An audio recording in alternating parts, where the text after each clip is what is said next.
listening to Give God 90, where we're not afraid of the tough biblical questions, because we will dig through the language, the culture, and the history to find the truth revealed in the words of our Creator.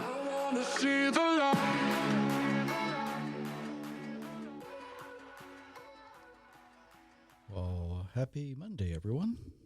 At least it'll be Monday when you're listening to this, or sometime after Monday when you're listening to this. In the interest of truth, I am recording this a day early because we've got things happening tomorrow. Folks are going to show up and do some work for us, and I needed to be ready for it, and that's why I'm kind of, well, Myra's here, but not sitting right here with me, so, you know, even though I'm not completely unsupervised, I can say whatever I want.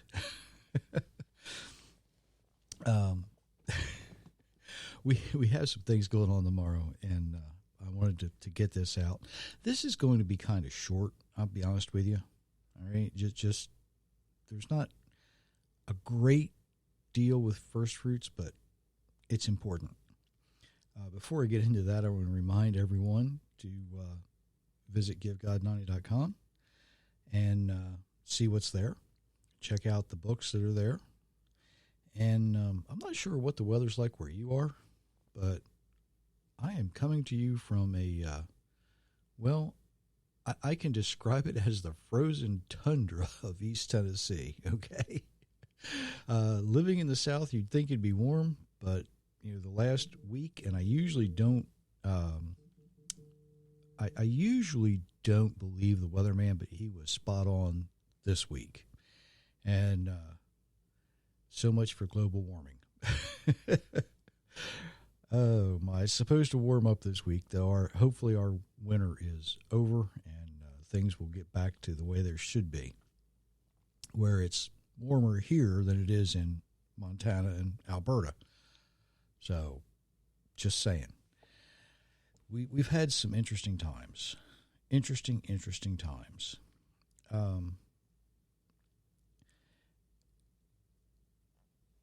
As I said, the Feast of Firstfruits is extremely important. And as we look at that, I'm going to read part of Leviticus 23, beginning in verse 9 and ending in verse 14. And Jehovah said to Moses, "Speak to the Israelites, and say, when you enter the land that I'm giving you, and you reap the harvest, you are to bring to the priest a sheaf of the firstfruits of your harvest. And ye shall wave the sheaf before the Lord, so that it may be accepted on your behalf. The priest is to wave it on the day after the Sabbath. On the day you wave the sheaf, you shall offer a year-old lamb without blemish as a burnt offering to Jehovah, along with its grain offering of 2/10 of an ephah of fine flour mixed with oil, an offering made by fire to Jehovah, a pleasing aroma, and its drink offering of a quarter hin of wine. You must not eat any bread or roasted or new grain until the very day you have brought this offering to your God. This is a permanent statute for the generations to come wherever you live." Okay, now 5 verses describe what we do after they entered the land. They didn't have to do this while they were in the desert. They did this after they get to where they're going. They were to bring the finest of the first harvest to the tabernacle, and it was to be waved. All right. Now, the idea of a wave offering isn't meant to be shaken, you know, but it's presented in a way that the Creator was able to look at it and judge it as a judge would look at something brought to a county fair. You know, they would inspect it, and they would make sure that it was the best of the best. Now, the offering wasn't to be destroyed until later, when the priests would grind the grain into flour and offer it, right? We should consider this appointed time much the same way. And I'm going to draw some correlations here, right? It's much the same as when Cain and Abel brought an offering to the Creator in Genesis 4. Now, because there's no mention of sacrifice or destruction of the livestock or the vegetables, this feast is about giving the Creator what he asks for. And we'll see in a minute why. But first, let's just keep digging into this idea of comparing Cain and Abel's lesson with this one. In verse 12, we see, "On the day you weigh the sheaf, you shall offer a year-old lamb without blemish as a burnt offering to Jehovah." So later in the day, after the wave offering had been done, when the grain was ground into flour, the barley was ground into flour,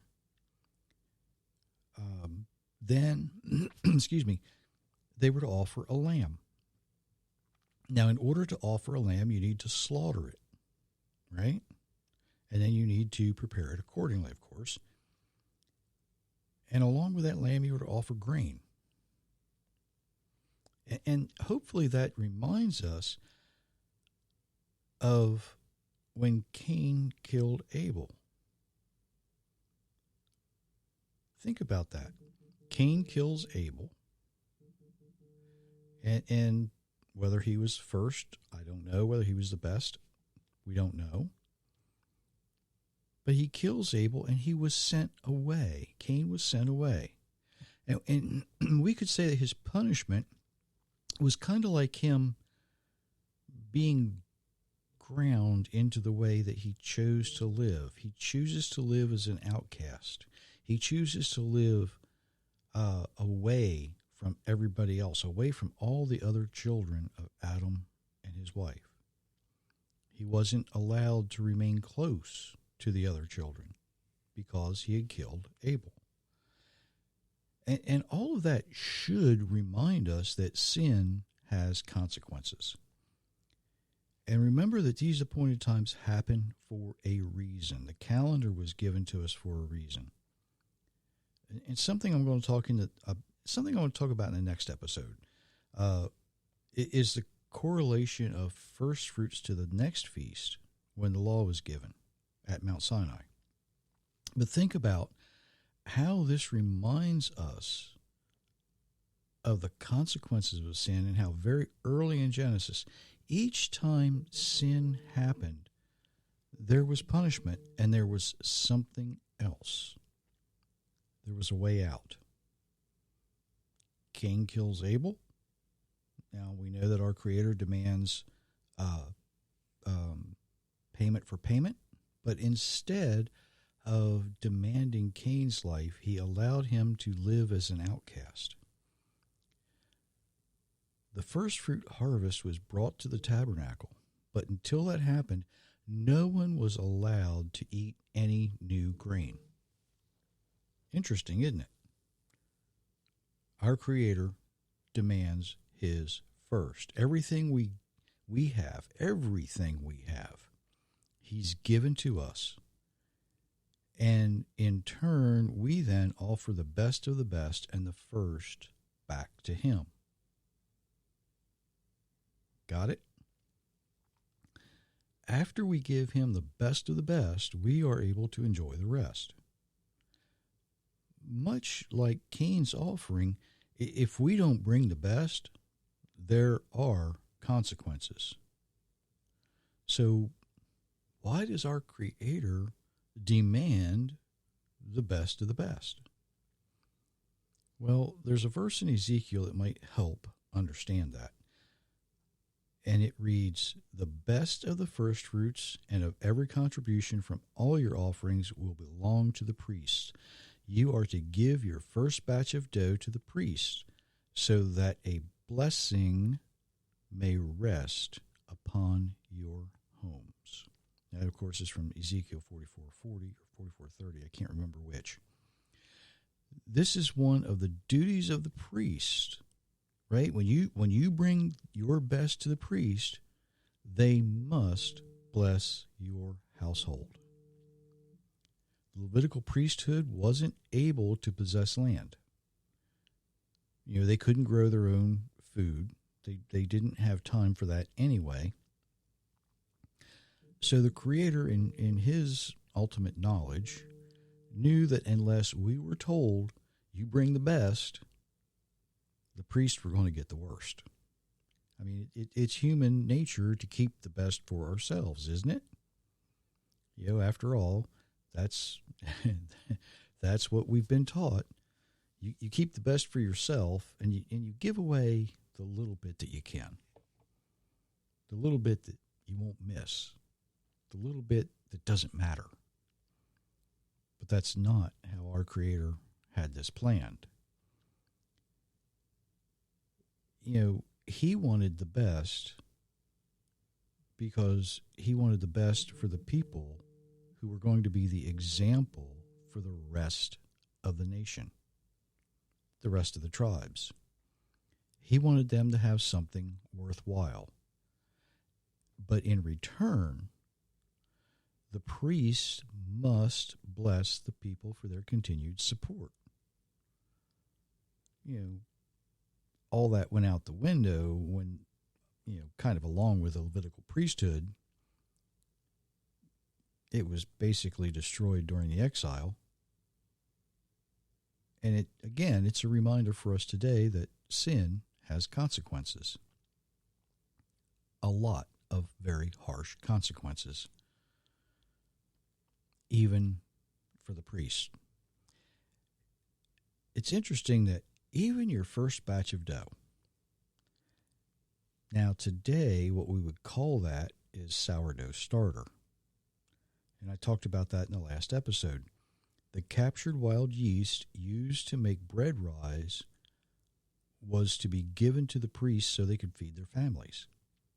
And in turn, they would then ask the Creator to bless your household.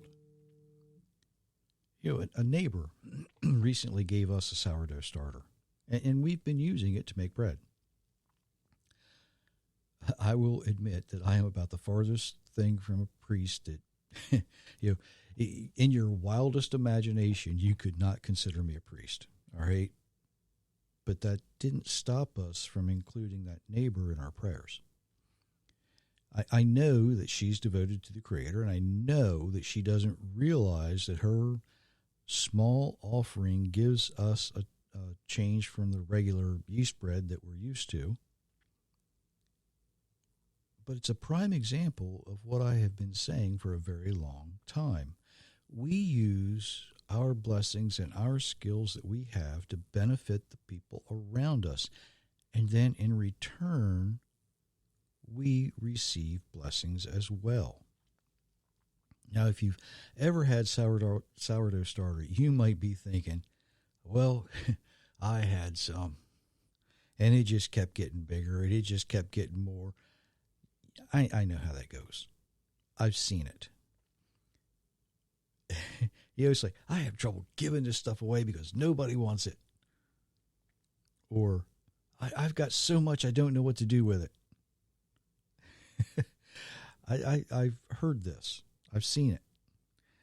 Well, think about it this way. If you treat your sourdough starter properly, you really never have too much. You really never have too much. It's one of those things that if you take care of it properly, you're never overwhelmed with it. So you might want to consider feeding it a little differently than what you might be used to. Getting back, the first fruit offering, it's filled with lessons. I mean, it's filled. And it begins a time of counting. Excuse me. It begins a time of counting. I'll get into that more next time when we look at Shavuot. But for now, I want you to think about how you can offer something. What's your finest of the first? And to whom will you offer that? There's something to think about, right? What can you give as an offering. The best thing you've got, not something that's left over, not something you're just trying to get rid of, but something that means something. And who are you going to give that to? Where's it going to go? Who is it that you are going to bless that might turn around and offer a blessing to your entire household? First fruits is more than just a day that we wave a little grain in front of the Creator. It's a day that, we remember the lesson of Cain and Abel. It's a day when we consider our blessings. And it might be, because we start counting on that day, it might be a day to think, well, maybe I should start counting my blessings. Name them one by one. Remember them. And just consider for a moment, if I give something better than what I've been giving, what blessings will I have in return? Not what's in it for me, but if I give somebody something worthwhile, how's that going to turn around and come back? You might not realize it. You may never see it. That's one of the things about faith. You don't always get that immediate satisfaction. It might take a while, but it'll come back to you. The whole thing about paying it forward, well, that's kind of a nice idea, but it's not what first fruits is meant to be. First fruits is giving the best of your first. First fruits is about giving so that you are ready to receive. First fruits, even though it's misunderstood by most people, is more important than just, we're gonna wave this grain and we're going to roast a lamb and ground this grain into flour and add a little wine and burn it all up. That's not what it's about. First fruits is about remembering the lessons. Remembering there's consequences for sin. Remembering that if we give our best back to our Creator, we are ready to receive His blessings. So, until Thursday, I wish you many, many blessings, everyone.